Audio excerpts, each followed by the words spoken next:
Sup guys, the name's Rena Dragneel and welcome to Seduce Me, a lesson in romance. So this is James' epilogue. This is the surprise I was talking about. So we're gonna dive in and see more of James. Woo! And as you can see in the corner, oh my god, I can't speak today. I'm sorry, I'm still in shock of what we just went through. Oh my goodness, it was the best. In the corner there, it says hashtag Baystrow. Oh my god, yes, he is bae. Well, I have Eric as my bae and Sam as bae too, but he's also a bae. I can't deny that. All right. Without further ado, let's start his epilogue. What's my name? Imagine, if you will, you live in a gorgeous mansion with the man of your dreams. You can do anything you have ever wanted, and there was nothing in the world that could hold you back. Well, that was my life. I was the granddaughter of a CEO and had somehow earned his estate upon his death. The man of my dreams just happened to be waiting for me in the lobby of the mansion as I moved in. Mind you, he was mortally wounded and he turned out to be a demon, but that was beside the point. The man of my dreams, James, was smart, kind, caring, and very capable of taking care of not only me, but his 4 younger brothers. The 5 of them lived with me for a short while, making the house as lively as ever. However, I only needed James at my side, and, soon enough, the younger 4 brothers left us to our own devices, wanting to start lives of their own. Living with James was like a dream come true. He always cooked breakfast and helped me keep the house clean, and, during his free time, he tended the garden. There were often times when he and I would eat in the gazebo outside, enjoying the sun and fresh air. Work-wise, James had taken the position of CEO at my grandfather's toy company and helped expand it to new heights. He did his very best to make it the best company he could be and wound up raising more money for charity than any other company on the planet. Needless to say, I was very proud of him and was happy to know that my grandfather's company was in good hands. I was even more happy to call him mine.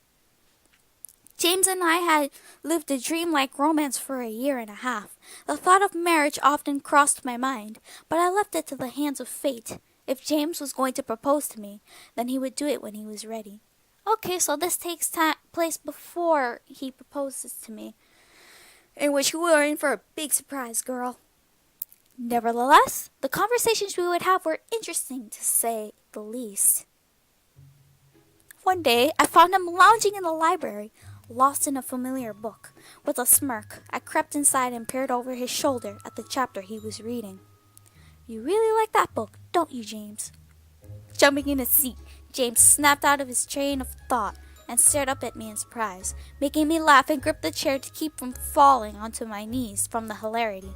Oh, so James looks different, and I don't care. I love both art styles so much. He looks sexy either way. All right then. Love! Good afternoon to you too, James. Enjoying that story? I smiled playfully at James before taking the book out of his hands and looking at the cover. I was right. Love and Romance, a study of intimacy. James cleared his throat as he shook his head and relaxed in his chair, trying to calm down from his sudden surprised outburst. You keep coming back to this book no matter how many others you read. Why? It's an interesting commentary on romance. A writer falling in love with her manager and dealing with her own internal feelings is an interesting topic to read about. Truly? I handed the book back to James before walking around and sitting on the empty seat across from him.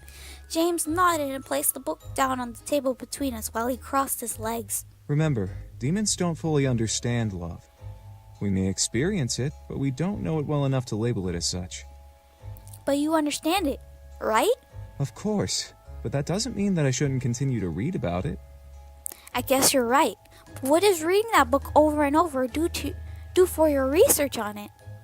James chuckled and leaned back in his chair. That book in particular shows the balance between love and lust.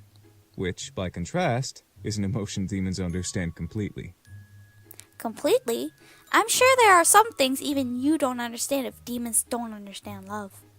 Provoked by my statement, James raised his eyebrow with almost an amused grin. Is that a challenge? Ooh. For a moment, I remembered James's powerful personality. This was a challenge of his intelligence, and such a dare would not remain undominated for long under his keen eye. As I mulled over the idea in the following seconds of silence, I could only find myself entertained by the idea of him trying to prove himself to me. To that, I smirked and lifted my chin a bit in a small, taunting display. And if it was? Oh, crap. The moment James smirked at me and licked his lips ever so slightly made me question everything in the form of loud screaming in my head. What did I throw myself into? Still, my face remained up unfazed as I continued to stand my ground as James replied. Then tell me, what could I possibly not know? I stared at James for the longest time before settling into my seat, crossing my legs. If this was going to be a lesson in romance, then this was going to be one where I was the teacher. All right then, do you know what's the sexiest thing a person can do for another? That's a bit specific. I promise, there's only one answer. That was a lie. There was obviously more than one answer, but I had hoped that he would draw the answer from our relationship rather than just form a generic answer. Either way, I would get him. James sat back and closed his eyes, thinking to himself and assembling his answer. As he opened his eyes, he smiled. Make them feel cared for and cherished beyond anything else in the world. This boy is on point right here. Yes. His answer surprised me. I imagined him trying to weasel out of the answer with a gesture or a specific action. As his words hit me, my cheeks burned a soft pink in agreement. It was rather sexy to think about. The feeling of his hands along my body would make me feel like a goddess worthy enough to be ravished. The kisses on my skin would paint me in a glow of love and compassion. The way he held me always sent me to cloud 9. He had won this round. I nodded, pursing my lips as his smirk grew a bit. He interlaced his fingers and placed them on his knee, awaiting my next question. This had become a game of trivia almost. Would he know all of the answers? I pushed forward, now determined to prove that I was right. Okay, but what about sexy clothes? What about them? What color clothes should a person wear to attract someone? Another trick question. This is all a matter of opinion. It didn't take long for James to reply. It depends on the person they wish to attract. As James's eyes traveled up and down my form, I suddenly felt naked. I personally would love to see you in black. Perhaps gold or red. That I can do. I can deal with that. I love black, I love red, I love gold. Alright then. Damn it, he won again. But at least I knew what to wear if I ever wanted to seduce him into bed. Ooh. I shook my thoughts out and knuckled down on my determination. I would not be beaten. I uncrossed my legs and leaned over my knees. Face as stone cold as a statue, James raised an amused eyebrow once again as I threw a volley of questions at him, hoping to throw him off. Giving or receiving? Giving. Nightgowns or teddies? Nothing at all? Oh, Jesus Christ. Kitchen or shower? Both. Oh my God! I was going crazy at the ideas forming in my head. This game of question and answer became one that heightened my libido in the most shameless of ways. Still, I would not give in. The questions became about our relationship more than just general romance and lust. The more he answered, the more I learned about him. I would use his responses to my advantage later, but for now, the harvest for answers continued. Sensual or rough? Depends on how we feel. I don't care, I love both either way. Fast or slow? Start slow, then get faster. This man knows what's up. Handcuffs or blindfolds? Both. Oh my God! That's it, James. You're marrying me right now. You're gonna marry me right now. This, yes. This is the man of my dreams right here. Both handcuffs and blindfolds. Yes, he is one kiki-ass motherfucker. And I'm one kicky ass motherfucker. We are perfect. Okay, you're a gentleman, but you're kicky. And I love that. You're my dream man. Finally. James instantly covered his mouth with his hand, the slip escaping his lips and making his true feelings known alongside the embarrassed blush crossing his cheeks. As his answer rung in my ears, my entire face became beet red. What? James was into both handcuffs and blindfolds? What about other kinky things? Whips? Rods? James shook his head, so he wasn't into any sort of violent play. I'm okay with that. Being called a master? Silence. It made sense. Him liking the play on his dominance. I need you in my life. I am a submissive person. I need someone to dominate. I need someone like this in my life. This is the dream man. In case anyone wants to know, this man is the man of my dreams. BDSM? James closed his eyes and sighed into his palm before it fell to his lap and he lowered his head. As he spoke, I could tell he was being frank with me, dissolving his shame as he was speaking to the one he loved. It's not something demons do, but I enjoy learning about it and imagining it. Yep, the man of my dreams, ladies and gentlemen. This is the man of my dreams right here. Where did you learn about it? James chuckled softly, shaking his head. A novel I read a long time ago. It was a study on fictional romance and the publishing of erotica in the last 10 years. It wound up in the piles of books I read when we first came to the human world. I was expecting you to read it from the internet, but okay. That explained it. However, I almost didn't expect it from James. Eric maybe, but not James. If Eric listened to this, I'm gonna be so happy. I'm gonna be so happy if Eric is into that stuff.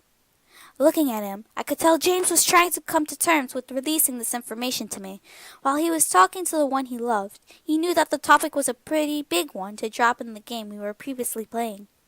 I didn't want to make him feel uncomfortable about it, so I spoke up again. Are you interested in trying it? For a moment, James didn't answer. When he did, I could tell he was being open about it, now that I knew of his true feelings for it.